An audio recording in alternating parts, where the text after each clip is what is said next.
이렇게 함께 할 수 있는 시간을 주셔서 너무 감사하고요. 어 오늘 제가 지금 사용할 수 있는 시간이 얼마나 되는지 정확히 모르겠지만 한 제가 지금 11시 까지요 지금 행사가 있는 거죠? 네, 11시까지인데 전체적으로 시간을 충분히 쓰시고 그다음에 저희가 질의응답하는 시간도 갖도록 하겠습니다. 네. 네.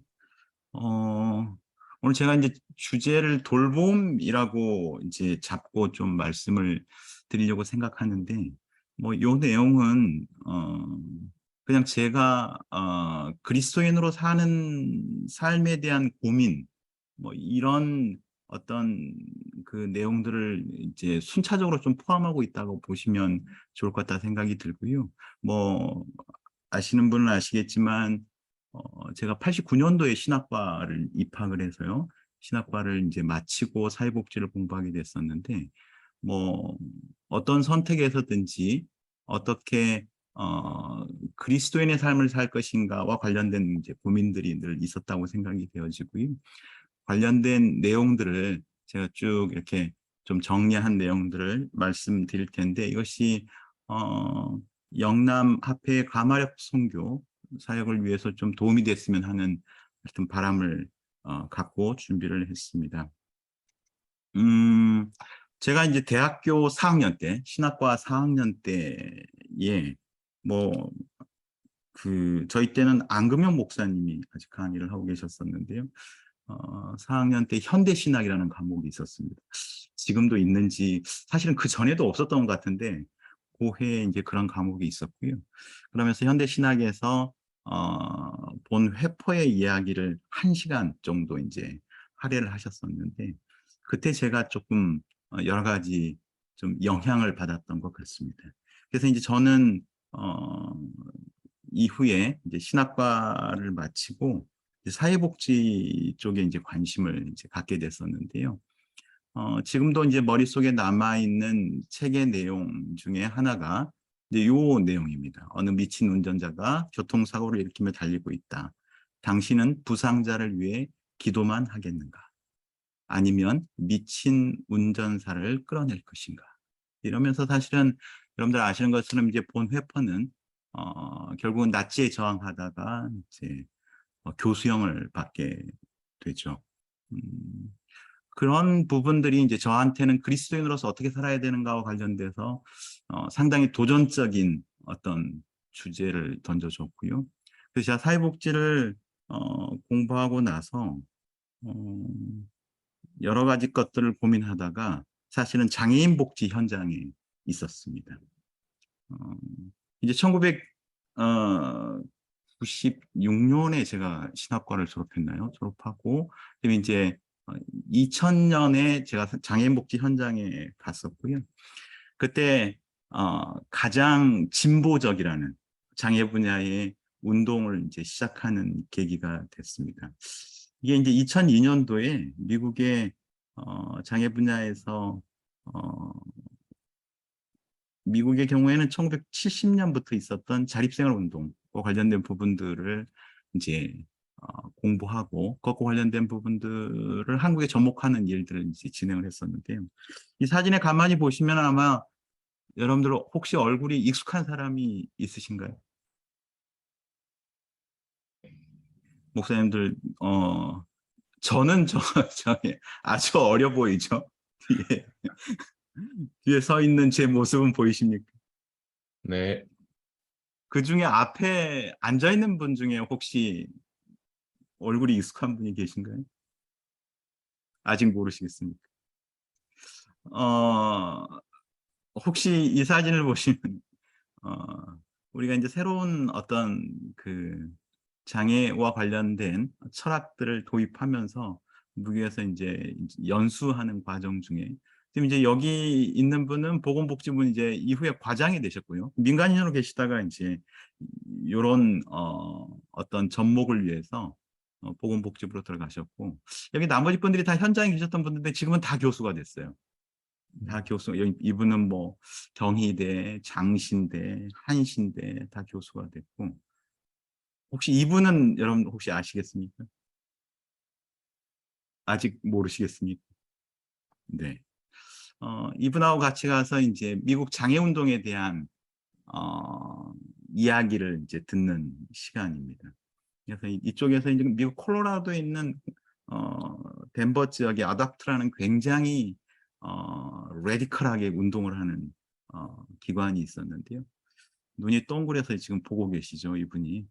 이분은 이제 지금 경희대에 계시고, 이분은 이제 장신대에 계시는데, 그때는 다 이제 현장에 있거나 공부하고 있었던 사람들이었죠.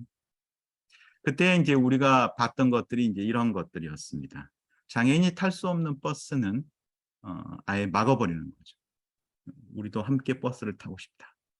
점점 이제 뭔가 우리나라에서 있었던 어떤 활동들하고 연결된다는 것을 아시겠죠? 이 그림이 사실은 우리나라에서도 비슷한 그림이 있습니다.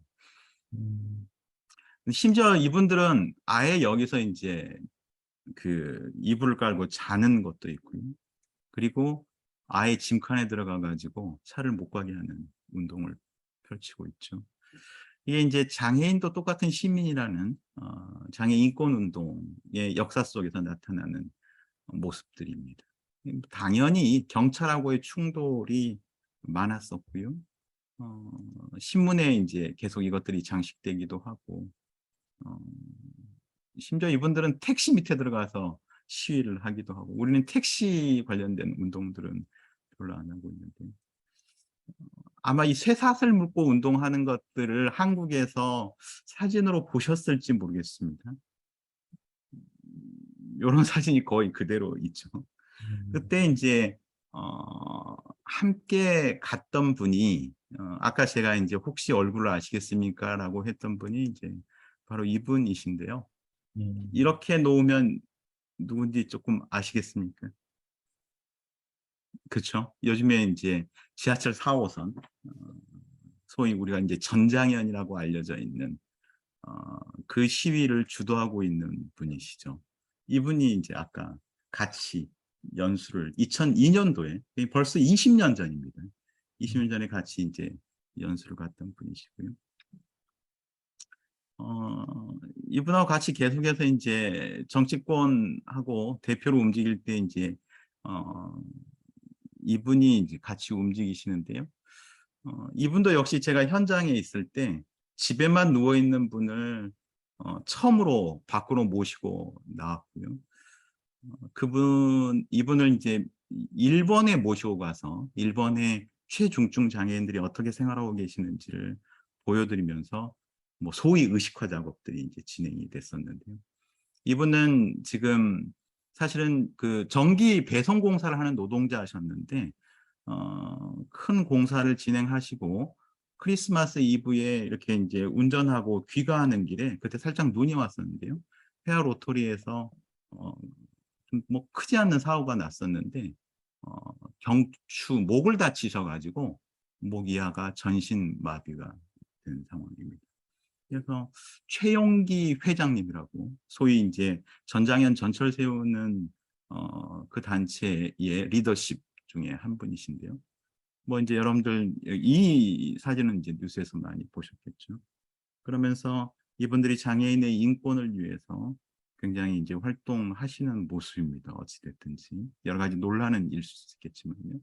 또 아마 이제 같이 활동을 하는 이런 분들도 제가 집에서 여러 차례 같이 잠도 자고 밤이면 저한테 맨날 찾아와 가지고 놀고 했던 분들이세요. 그래서 이제 그쪽에 운동들과 관련된 것들에 제가 상당히 같이 활동들을 좀 했었는데요. 그러고 세월이 좀 흘러가면서 저에게 이제 다른 고민이 생기기 시작했는데요. 과연 발달 장애인들의 문제는 어떻게 해결해야 될 것인가에 대한 부분이었습니다. 그래서 신체 장애인들과 관련된 어떤 변화 이것들을 주도해 나가는 것들에 대해서는 일정 부분 사회 운동들이 이제 진행이 되고 있었는데 과연 발달 장애인들에 대한 부분은 어떻게 해야 할 것인가 이제 이런 고민이 저한테 있었고요. 실제로 미국에서 있었던 일인데요. 1997년 미국에서 발달장애 여성, 이게 아주 어린 여자아이죠. 여자아이를 수술을 진행합니다. 부모님이 이제 원하셔가지고요. 시애틀에 거주하는 애슐리 X A명인데요. 호르몬 제제를 통한 성장 방지, 자궁절제, 양쪽 유방절제, 맨장절제 수술을 8살쯤에 받게 하죠. 이것은 성장을 막기 위한 수술이었습니다. 그러니까는 결국은 남의 손에 의해서 평생을 살아야 하기 때문에 그 돌봄의 부담을 줄여주는 것은 이 아이에게 필요 없는 장기를 떼어내고 실적으로 성장을 막는 것이 오히려 이 아이가 평생 사는데 덜 천독부러기가 되겠다라는 생각에서 부모님들이 수술을 결심한 거죠. 2000년도에 이제 넘어오면서 이제 신시장애인들의 운동이 계속 진행되고 있는 상황에서 2016년쯤 되면 발달장애 부모님들이 자신들의 문제를 해결하기 위해서 이제 나서는 모습들이 나타납니다. 그 점에 저도 역시 이제 신체장애인들의 여러 가지 어려움들은 아까 보셨던 것처럼 그렇게 해결을 하는 것들을 하나의 방법이라고 저는 생각을 하고 있었는데 발달장애와 관련된 부분들은 이것들이 쉽지 않다는 생각을 이제 점점 하게 됐고요. 그러면서 발달장애인과 관련된 문제 제기가 우리 사회에서 계속 일기 시작하고 있습니다. 실적으로 1년에 적어도 신문에 난 것만 해도 한 6명의 발달장애 부모님들이 발달장애인의 자녀와 함께 동반자살하는 일들이 이제 있기 때문에 관련된 문제를 이제 제기하는 모습들이 있고요. 그러면서 제가 예전부터 또 관심을 갖고 있었던 마치 본 회퍼처럼 저에게 영향을 주고 있었던 한 사람을 떠올리면서 여러 가지 고민을 시작하게 됐습니다. 여러분들도 아마 잘 아실 거라고 생각이 되어지는데요. 안녕하십니까? 책 읽어주는 남자 백영락 목사입니다. 혹시 소리가 들리시나요? 네. 저는 헬리나 오웬을 좋아합니다.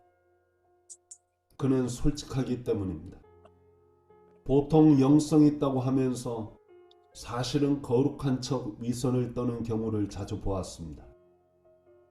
그러나 헬리나 오웬은 자신의 고민과 허물과 부족함을 솔직하게 드러냅니다.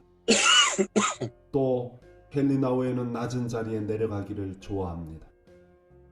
그는 대학 교수직을 떠나 페루의 빈민가들을 찾아가 그들과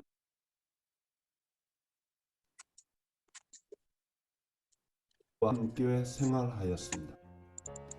후일 하버드 대학 교수가 되었지만 다시 정신지체 장애인 공동체로 들어가 봉사했습니다.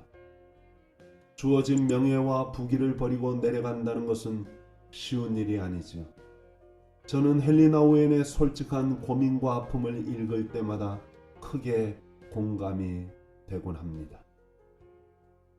오늘은 그가 쓴 책 두려움에서 사랑으로를 읽어드리겠습니다. 그가 생각하는 영성은 어떤 것인지 엿볼 수 있는 글입니다. 영적으로 좀 더 성숙한 삶을 살기 위해 오랜 세월 애쓰며 살았지만 지금도 여전히 나는 이렇게 자문한다. 그리스도인으로서 나는 지금 어디쯤 와 있는가? 이전보다 지금 더 하나님을 사랑하고 있는가? 영적 여정에 오른 후 신앙이 성장했는가? 솔직히 나는 이 질문들의 답을 모른다. 게다가 20년 혹은 40년 전에 했던 절절한 고민들이 여전히 내게 버젓이 남아있는 것을 볼 때마다 낙심이 된다. 나는 지금도 내면의 평화를, 다른 이들과의 창조적인 관계를, 하나님을 더 깊이 경험하는 삶을 갈망한다. 지난 수십 년간 크고 작은 심리적 영적 변화들을 경험했지만 그것들이 나를 조금이라도 영적인 사람이 되게 해 주었는지는 잘 모르겠다. 성취를 과도하게 떠받드는 사회에 살다 보니 영적인 삶을 사는 문제에 있어서도 자꾸 뭔가를 해야만 안심이 되는 모양이다. 지금 나는 어느 정도 수준이며 어떻게 다음 수준으로 넘어갈 것인가? 어느 때에나 하나님과 연합할 수 있을 것인가? 언제 깨달음의 경지에 이를 것인가?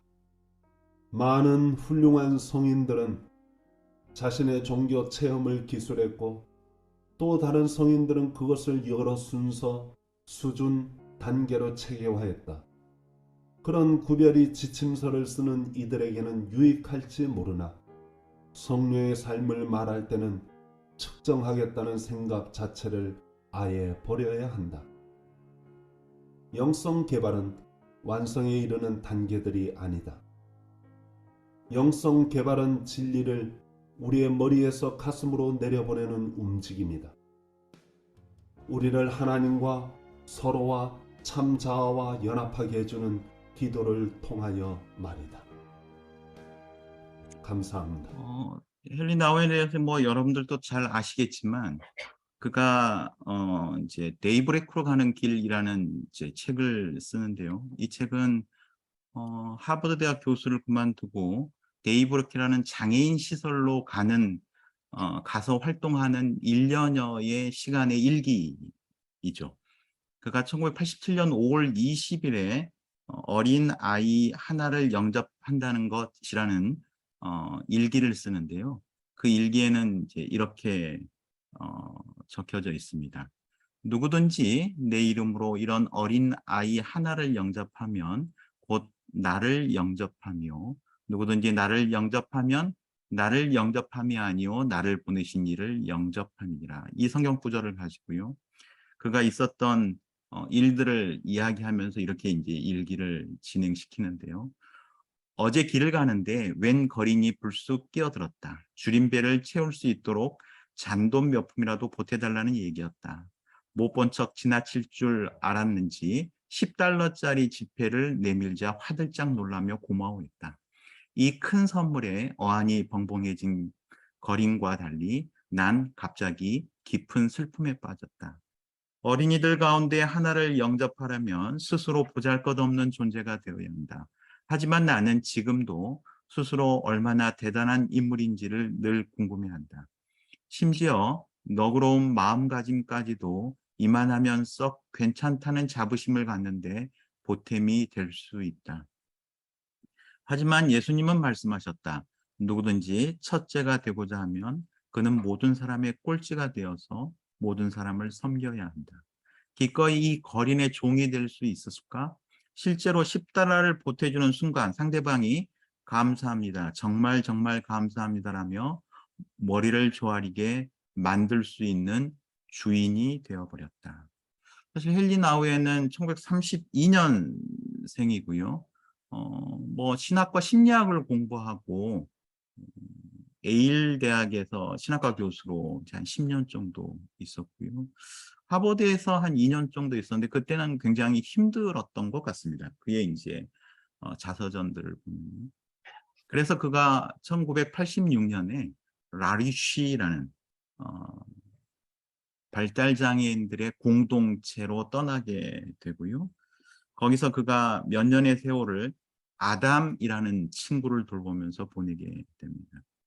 근데 이제 1996년에 라리시 공동체에 들어간 한 10년 후죠. 6년에 아담이 죽게 되고요. 그리고 그 해에 헨리 나우엔도 죽음을 맞이합니다. 그리고 난 다음에 아담이라는 책이 헨리 나우엔의 유작으로 남게 되는데요. 바로 이 책입니다. 아담이라는 친구고요. 그리고 헨리 나우엔이 썼던 책이 우리나라에도 뭐 읽어보신 분도 계시겠지만 번역되어서 이제 나와 있는데요. 헨리 나우엔이 거의 이제 마지막 그가 이제 갑자기 세상을 떠났기 때문에 그가 아담에 대한 이야기를 하는 이제 마지막 영상이 있어서 잠깐 함께 보도록 그렇게 하겠습니다. Adam and I gradually, very gradually, became people very connected to one another in a place that I didn't realize existed, actually. In the beginning, I was just afraid of him, and how do I do this, and how do I help this person? And gradually, I realized that for the rest of the day, I was thinking about Adam. I was thinking about these 2.5 hours in the morning that I spent with him. And I started to realize that I loved Adam, and that somewhere Adam had become my teacher. Adam had become my new university professor, telling me things I already knew, but didn't really claim fully. And as I developed that relationship with this very, very handicapped person, you know, he taught me that being is more important than doing, and I'm a doer. I want to do things, do a lot. And he taught me in a whole new way that the heart is more important than the mind. And here you come out of a university world where the mind is so celebrated. And somewhere I realized that what makes a human person human is that incredible capacity to give and receive love. That's at the center of our humanity. And Adam was teaching me that truth, just by being Adam, by being there for me. And Adam was making me aware of something that I'd forgotten, that it is better to be together than to be alone. Adam couldn't live for a day without about 10 or 15 people caring for him. I only spent a few hours with him, but then somebody else, and then somebody else, and then somebody else.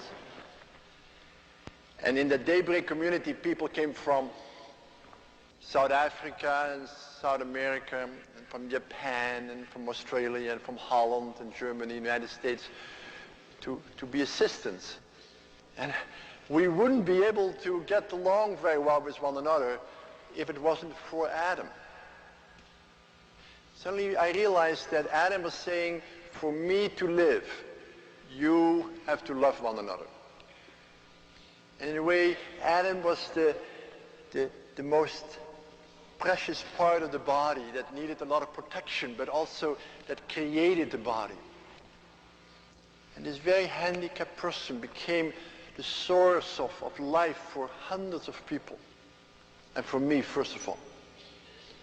And he taught me something that I hadn't been able to learn at the university. 그가 아담을 어떻게 돌봤고, 그리고 아담으로부터 어떤 가르침을 받았는지에 대한 이제 그의 고백을 하는 장면이고요. 그의 책에 보면 아담이라는 그 책에서 이렇게 이제 이야기를 하고 있습니다. 아담이 기도를 할 수 있었을까? 하나님이 누구시며 예수님의 이름이 무엇을 뜻하는지 알고 있었을까? 우리 가운데 거하시는 하나님의 신비를 이해했을까? 나는 오랫동안 이런 질문들에 대해 생각했다. 나는 오랫동안 내가 알고 있는 것을 얼마나 아담이 이해할 수 있는지에 대해 알고 싶었다. 그러나 이제는 그것들이 아래로부터 오는 질문임을 알고 있다. 그것은 하나님의 사랑보다는 나의 걱정과 불안이 반영된 질문들이었다. 하나님의 질문, 곧 위로부터 오는 질문들은 아담이 너를 기도로 이끌도록 맡겨둘 수 있느냐? 너는 내가 아담과 깊은 교제 가운데 있다는 사실과 그의 삶이 기도라는 사실을 믿을 수 있느냐? 아담이 너의 식탁에서 살아있는 기도가 되도록 할 수 있느냐? 너는 아담의 얼굴에서 내 얼굴을 볼 수 있느냐였다. 헨리 나운의 이런 깨달음은 제가 관심 있게 읽었던 토마스 머튼의 이야기와 일맥상통한다고 생각을 하게 되었는데요. 토마스 머튼은 복음화란 무엇이냐? 우리가 단순히 다른 이들을 그리스도 혹은 복음으로 인도하는 것이 아니라 우리가 그들 안에 있는 그리스도를 만나는 기회를 얻는다는 뜻이라고 이야기를 하고 있습니다. 그런 차원에서 토마스 머튼이 말하는 선교는 모든 사람 안에 있는 그리스도를 찾고 그 안에 있는 그리스도를 섬기는 것이라고 이야기를 합니다. 그래서 그는 듣는 것이 중요하다고 이야기하는데요. 그 이유는 단지 듣는 것이 변화하는 문화 속에서 소통을 더 효과적으로 만들기 때문이 아니라 듣는 것 그리고 개방성은 다른 무엇보다 하나님께서 우리를 변화시키며 우리에게 도전하시고 우리를 놀라게 하심을 받아들이는 것이다라고 이야기를 했습니다. 그래서 선교와 복음화에 대한 이러한 이해를 저는 사실은 헨리 나우엔이 아담이라는 책에서 예수의 생애를 이야기하면서 훨씬 더 분명히 드러내주고 있다고 생각을 했는데요. 그는 순환이라는 단어는 뭐뭇을 당하다라는 뜻의 라틴어 동사에서 유래했는데 수동적이라는 단어와 관련이 있다고 이야기를 하면서요. 예수의 삶의 위대한 신비는 그분이 행동이 아닌 순환으로 사명을 완수하셨다는 것이다. 그분이 행하신 것이 아닌 그분에게 행해진 것으로 스스로 결정이 아닌 그분에 관한 다른 사람의 결정으로 사명을 완수하셨다는 것이다. 그분이 다 이루었다고 외치는 순간에도 십자가에 돌아가실 때였다. 아담은 삶 전체가 순환이었다. 아담과 예수의 생애를 이분이 이제 비교하면서 아담이라는 책을 이제 진술해 나갔는데요. 아담의 삶 역시도 전체가 순환이었다. 모든 것이 그를 위해 그에게 그와 함께 그 주위에 생애지고 그는 그 모든 것을 받는 고난의 삶을 살았다. 그의 삶은 무엇보다도 다른 사람의 행동과 결정에 완전히 의존된 고통스러운 것이었다. 나는 예수의 연약함 때문에 아담의 극도로 연약한 삶을 최고의 영적 의미가 있는 삶으로 바라볼 수 있게 되었다라고 헨리 나우엔은 이제 기록하고 있는데요.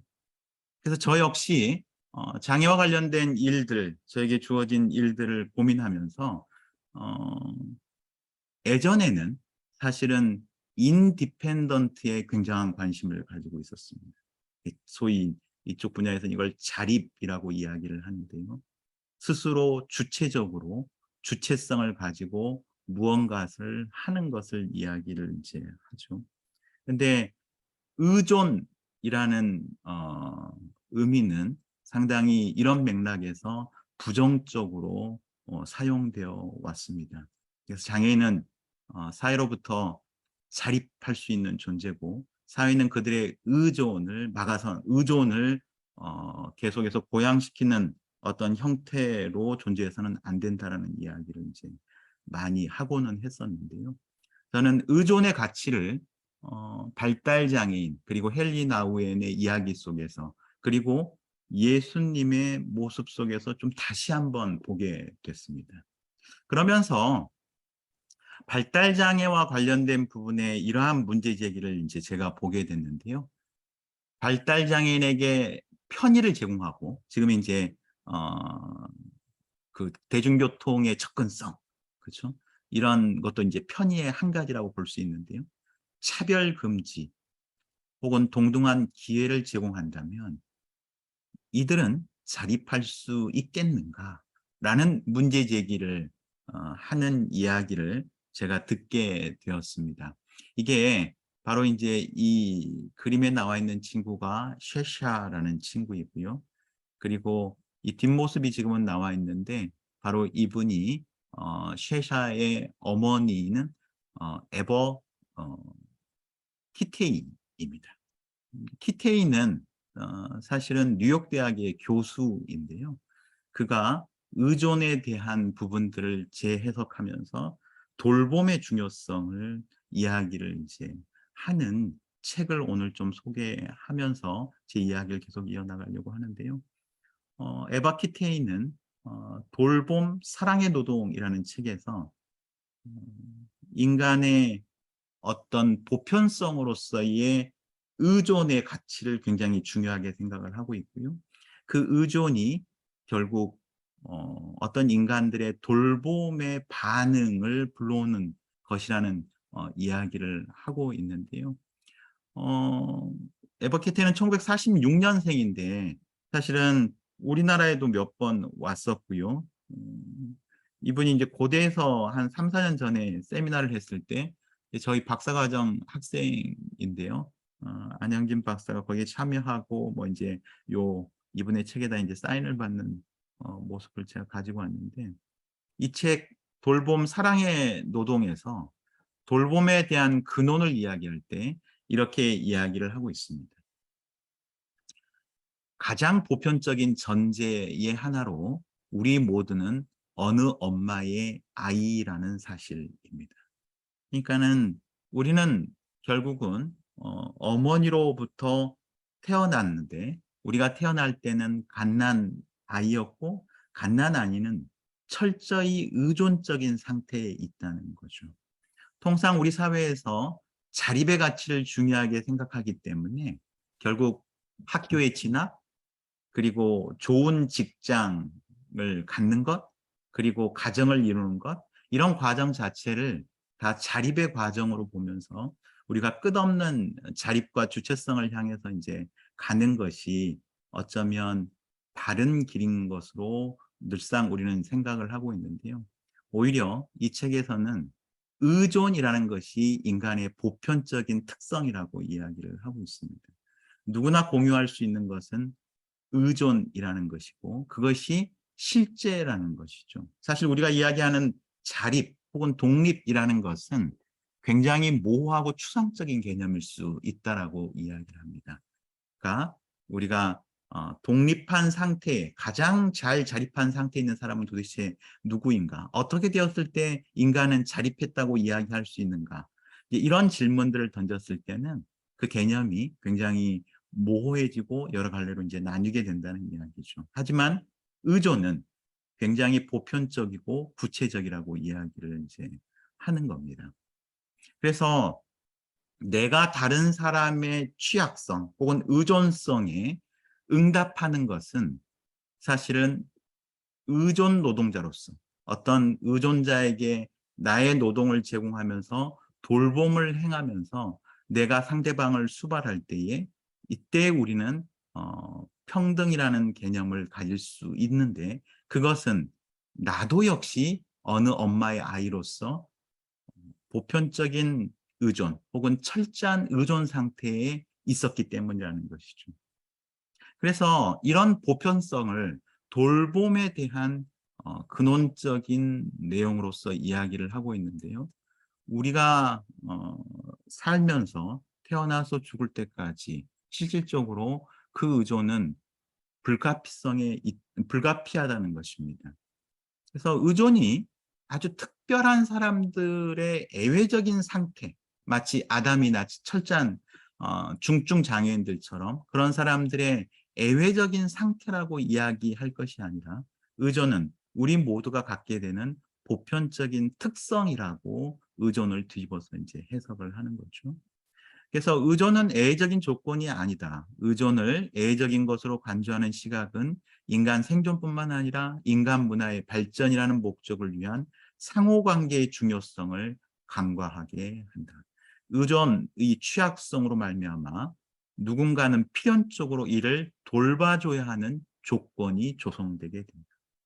이런 의존과 돌봄의 관계들을 이야기하면서 인간이 의존적인 상태에 있는 것은 보편적이고 그것은 불가피한 것이라고 이야기를 할 수 있는데요. 우리 사회는 보편적인 의존성에 있는 그러한 존재들을 되게 같이 저하고 사회로부터 자꾸 배제하려는 그런 이제 특성을 갖고 있는 거죠. 왜냐하면 오히려 자립이나 주체성, 독립을 굉장히 중요하게 생각하는 것이라는 거죠.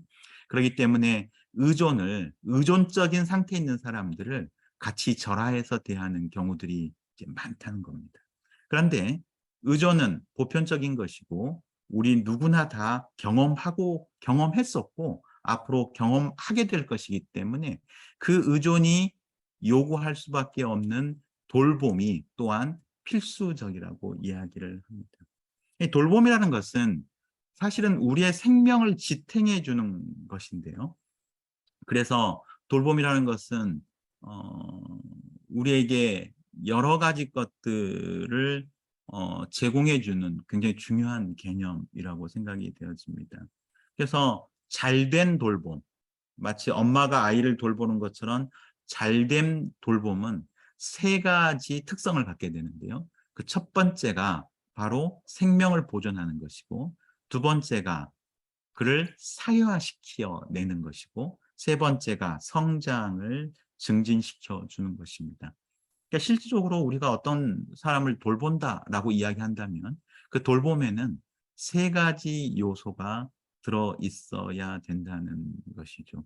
그래서 돌봄과 관련된 부분들에 대한 어떤 우리가 이해를 할 때에 사실은 그 돌봄이 어떤 행위에 대한 것으로만 이해될 수 있는데요. 이런 차원에서 돌봄이라는 것은 상당히 가치를 배태하고 있는 개념으로서 요즘에는 많이들 이야기가 되고 있습니다. 다시 말해서 우리가 돌봄 윤리라는 말을 이제 쓰게 되는데요. 여기서 돌봄이라는 것은 우리가 어떤 사람의 필요를 만족시킬 수 있는 특정한 관계에 유치했을 때 그의 필요는 우리에게 도덕적 의무감을 불러일으킨다는 것입니다. 그러니까 이제 이게 상당히 보편적인 내용이기도 하고 인지상정이기도 하는데요. 우리는 철저히 의존적인 사람을 봤을 때 우리의 손을 내밀게 되어 있다는 겁니다. 그것이 바로 돌봄이라는 것이죠. 그래서 예를 들어서 우리는 어떤 것이 도덕적이냐, 어떤 행동이 맞는 행동이냐, 바른 행동이냐라고 이야기했을 때 사실은 우리가 가치 기준을 고민하게 되죠. 그게 이제 윤리학이라고 우리가 이야기할 수 있는 부분인데요. 그때에 가치로서 여러분들은 무엇을 가지고 계시는지 한번 저는 이제 여쭙고 싶습니다. 어떤 사람의 행동이 혹은 나의 행동이 선하다 혹은 악하다라고 이야기했을 때 그 선악의 기준으로 여러분이 삼는 가치는 도대체 무엇인가 하는 것입니다. 많은 사람들은 칸트의 철학에 의존하기도 하고요. 또 우리는 뭐 보통 성경의 이야기를 하기도 하는데요. 많은 경우에 구체적이거나 실제적이지 않는 경우가 많이 있습니다. 되게 모호하죠. 실제 우리의 삶의 방향들, 우리의 행동의 옳고 그름을 이야기해 주는 데는 상당히 어려움이 많은 관념적인 이야기일 때가 많습니다.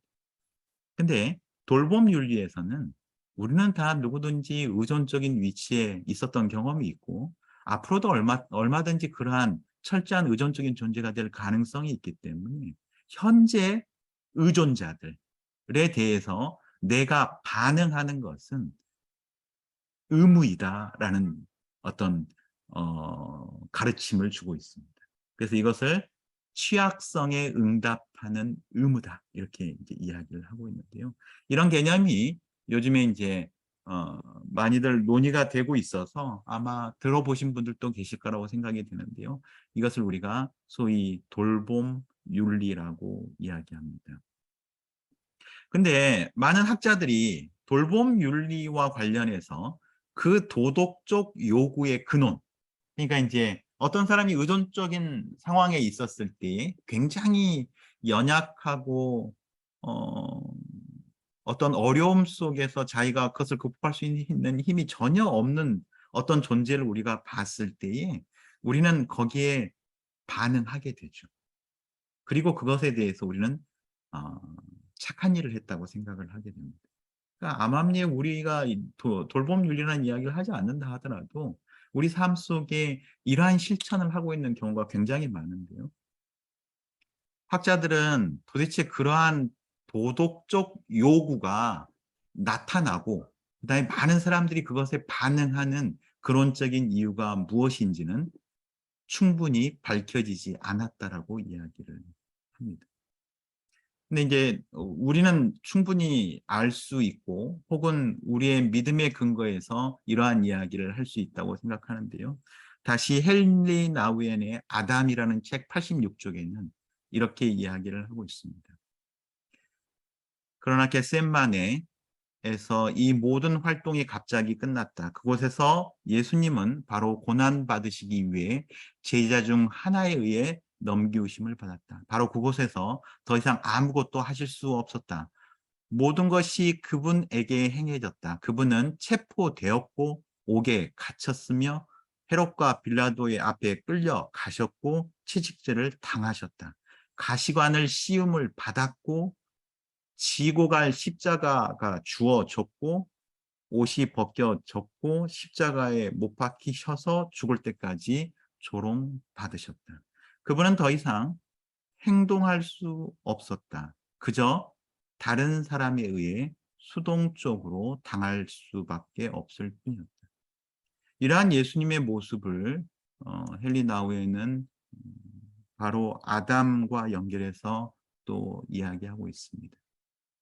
그의 삶은 무엇보다도 다른 사람의 행동과 결정에 완전히 의존된 고통스러운 것이었다. 몇 가지 일, 즉 침대에서 뛰어내리기, 계단으로 진공청소기 밀기, 숟가락이나 컵 들어올리기 같은 몇 가지 일 외에는 주도권을 잡을 수 없었다. 어디를 갈지, 누구와 함께 있을지, 무엇을 할지 결코 결정할 수 없었다. 아담은 삶의 모든 순간 다른 사람이 그를 위해 행동해 주도록 기다려야 했다. 이러한 위치에 있는 것, 그리고 그런 위치에 있는 사람에게 반응하는 것, 이것이 그리스도인의 삶과 연결된다는 이야기를 하고 있는 것이 사실 헨리 나우엔이 이야기하는 돌봄 영성이라고 생각이 됩니다.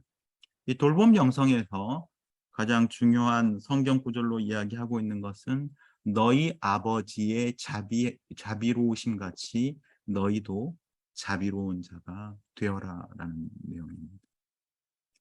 요즘에는 사실은 이게 기독교 신앙에서만 이야기될 수 있는 것은 아니고요. 이미 돌봄 윤리라는 굉장히 중요한 학술적인 이야기들이 나오고 있습니다. 연약함에 반응하는 의무. 여기서 이렇게 이야기를 합니다. 칸트의 윤리와 공리주의와 같은 주류 합리적인 도덕 이론이 갖고 있는 강력한 힘 중 하나는 종교로부터 독립적이라는 점입니다. 이러한 주류 도덕 이론은 보편적 이성에 호소하는 것을 목표로 한다. 비록 그것이 실천은 애석하게도 그렇지 못할 수도 있지만 실제 우리가 이야기하는 여러 가지 도덕 이론들이 종교로부터의 분리를 목적으로 이야기됐던 것들이 굉장히 많을 수 있습니다. 그 철학적인 근원에서요. 이 돌봄 윤리는 상당히 기독교적이고 그리스도인의 삶에 대한 우리의 어떤 본받음 이런 것들을 우리에게 더 많이 도와주는 것 같다 생각이 되어집니다. 그런데 최근 우리 사회는 이러한 돌봄의 필요성에 대해서 더 많이 이야기할 수 없는 조건에 놓여 있습니다. 사회 문제에 대해서 우리가 관심을 많이 가지시는 분들도 있고 그렇지 않는 분들도 계실 거라고 생각이 되어지는데요. 돌봄은 최근 중차대한 우리나라의 문제 중 하나입니다. 그래서 그 문제를 해결하기 위해서 소위 사회적 돌봄이 이루어지고 있습니다. 돌봄이 필요한 사람들에게 돌봄이 충분히 이루어지지 못하기 때문에 사회가 그 일을 감당한다는 의미입니다. 돌봄이 사실은 가족에 의해서 충분히 해결되어야 할 어떤 도움일 수 있습니다. 근데 그 도움이 사실은 충분치가 않습니다.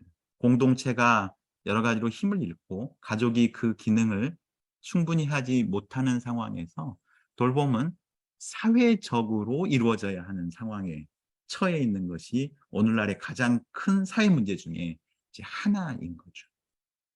그러면서 이 사회적 돌봄은 상당한 고용 효과를 나타내고 있습니다. 여러분들께서는 이제 이 부분을 어떻게 받아들이실지 모르겠지만 어찌됐든지 이 부분은 국가 세금으로서 상당히 많이 운영이 되고 있는 부분이에요. 그리스도인의 어떤 삶 속에서 이러한 조건들을 우리가 어떻게 이야기해야 될지 모르겠지만 지금은 우리가 조그만 마음을 먹으면 돌봄에 기여할 수 있는 여러 가지 조건들이 갖추어져 있는 상황이라고 생각이 되어집니다. 어떤 통계에 보면 결국은 선진국의 상당 부분의 사람들, 거의 10%에 이르는 사람들은 이런 사회적 돌봄 영역에 종사하고 있습니다. 오늘 그 이야기를 뭐 자세히 드리지는 않겠지만, 뭐 이제 제가 관여하는 부분들이 이제 이것과 연결되는 부분이고요. 그 전에 신앙적인 이야기들은 사실은 제 전공 분야는 아니고 제 개인적으로 삶에 대한 어떤 이제 고민에서 드리는 이제 말씀이었고요. 그것들을 여러 목사님께서 어떻게 이제 받으실지는 모르겠지만요. 근데 이거는 이렇게 사회복지 서비스에서만 논의되고 있는 개념은 아닙니다. 이 돌봄과 관련된 개념들은 이제는 국가 정치의 중요한 철학이 되어야 한다는 주장들도 상당히 많이 나오고 있습니다.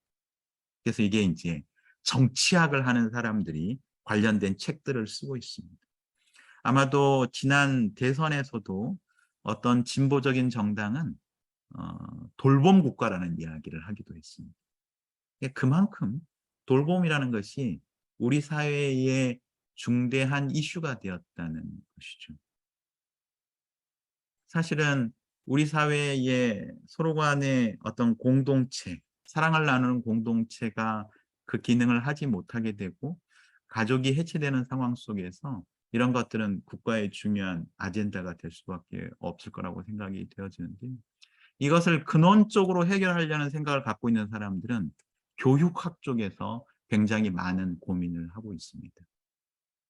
그래서 여러분들이 아마 책을 조금만 찾아보시면 아시겠지만 배려 윤리, 이게 이제 교육학 쪽에서는 케어, 돌봄을 배려라고 번역을 했을 뿐입니다.